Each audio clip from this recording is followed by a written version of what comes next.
All right, let's just jump right into it. We need to talk about sand. You think of beaches, deserts, it seems like there's an infinite supply, right? Well, what if I told you that simple, everyday sand is the hidden foundation of, well, everything? From the massive concrete skyscrapers in our cities to the tiny microchips that power our digital world. And right now, it's at the center of two completely separate parallel crises. One is a violent, low-tech war for control of riverbeds, and the other is a super fragile, high-tech dependency that could honestly bring the global economy to its knees. So let's start our investigation in the gritty and often pretty brutal world of construction. Get this, we use over 50 billion tons of sand every single year, mostly for concrete. But here's the thing, and this is crucial, not all sand is created equal. And the right kind of sand, yeah, that's valuable enough to kill for. So you're probably thinking, why can't we just scoop up all that sand from the Sahara? Well, this slide right here shows you exactly why not. On the left, you've got river sand. See how it's all angular and jagged? That's from water erosion. Those rough edges are perfect for locking together with cement to make strong concrete. Now, look at the desert sand on the right. After eons of wind blowing it around, those grains are super smooth and round. They're basically microscopic marbles. And if you try to make concrete with them, they just slide right past each other. The concrete would be so weak, it would be totally, dangerously useless. This is the whole problem. Our cities need that angular river sand, and we are seriously running out of it. And whenever you have scarcity, you get a black market.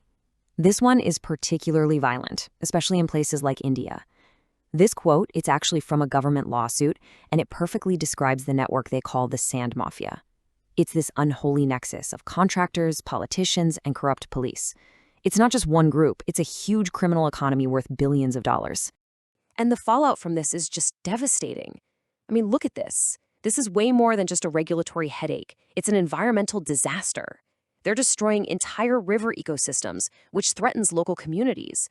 And it is incredibly dangerous to cover.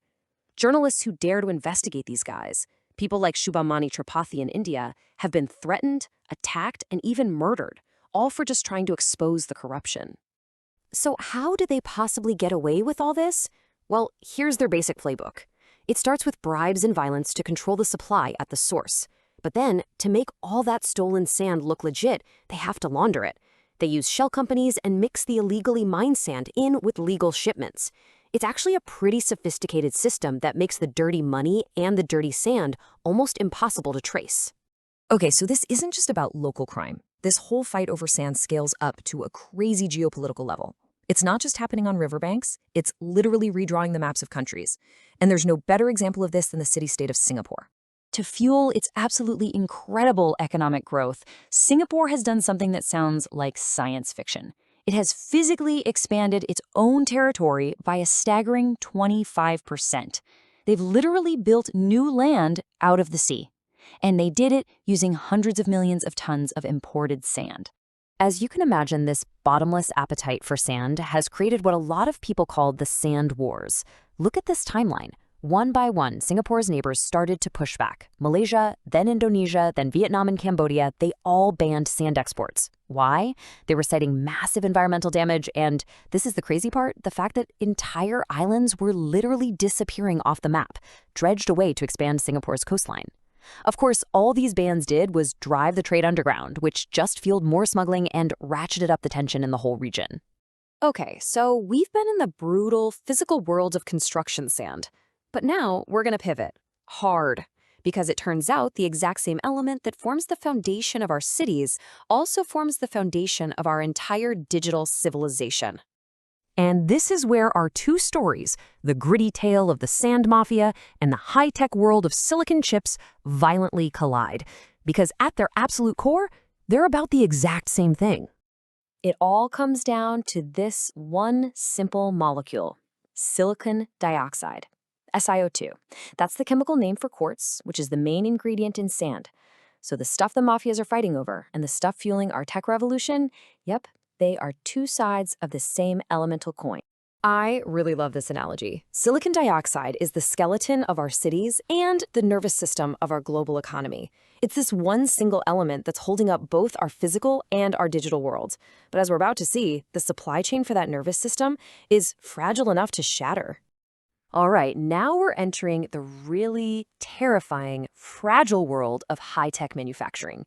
This is a world where the entire global supply of one absolutely essential material depends on one single tiny spot on the map.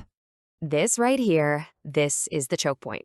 That gigantic slice of the chart is telling you that roughly 80% of the entire world's high purity quartz, the non-negotiable raw material for basically every advanced microchip, comes from one mining district around the tiny town of Spruce Pine, North Carolina.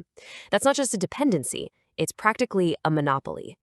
Okay, so why this specific quartz? What's so special about it? Well, this simplifies the process. The ultra-pure quartz from spruce pine gets melted down to create these special containers called crucibles. And these crucibles are the only things pure enough to hold molten silicon at over 1400 degrees Celsius without contaminating it. If even one tiny impurity gets in, the whole multi-million-dollar batch of silicon is ruined. So no spruce pine quartz, no crucibles. No crucibles, no chips. It is literally that simple. The obvious question then is, well, why don't we just make our own? And we can. We can create synthetic quartz. But as this table shows, it's just not a real solution. It costs 5 to 10 times more, and we simply cannot make it at the massive scale the chip industry needs.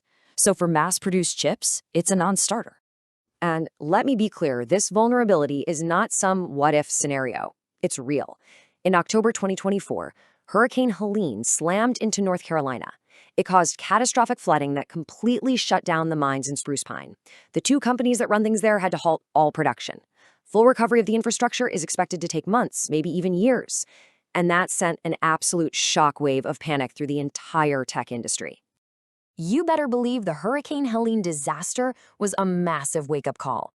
The entire industry is now racing to find a way out of this sand trap, desperately exploring new technologies to break this terrifying dependency. Now, one of the most promising escape routes is a material called gallium nitride, or GaN. Big players like Intel are pushing hard to adopt it. Why? Well, it's more efficient than silicon, which is great. But the real game changer is how it's made. It can be manufactured on those huge 300mm wafers using the same factories we already have. That keeps costs down. But more importantly, it completely breaks the dependency on those ultra-pure quartz crucibles from spruce pine. It's a way out. So let's just bring this all home. From the bloody riverbanks in India to a single vulnerable mine in the Appalachian Mountains, it turns out the same element has us caught in a really strange and really dangerous paradox. And this, right here, is the silicate paradox. We are fighting primitive, brutal wars for common sand to build our physical world, while at the exact same time, our entire hyper-advanced digital future is hanging by a thread, completely dependent on a uniquely pure version of that very same material. It really makes you stop and ask, just how strong are the foundations of our modern world anyway?